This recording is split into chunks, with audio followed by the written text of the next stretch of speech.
you're a clanker.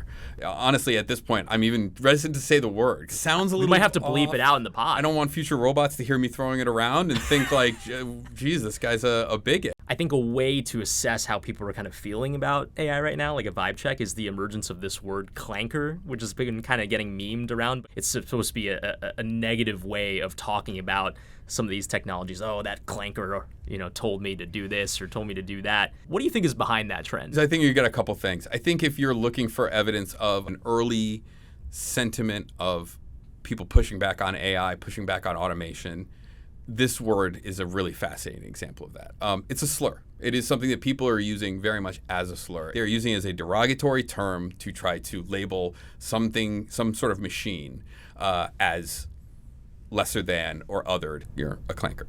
Honestly, at this point, I'm even reticent to say the word. Sounds a little. We might have to off. bleep it out in the pod. I don't want future robots to hear me throwing it around and think like, geez, this guy's a bigot. It was Jason Abbruzzese, by the way, that just said that. I think it speaks to the anxieties that are growing around AI and automation and robots and what that means for our society, in particular employment. It just is another indication of how much this technology is really starting to infiltrate our daily lives and starting to cause some concern, which I think is sometimes tongue-in-cheek and sometimes very legitimate. Hopefully the robots don't get too offended by our use of the word.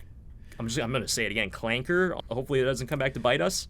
I think we'll be okay, but you can never be too safe.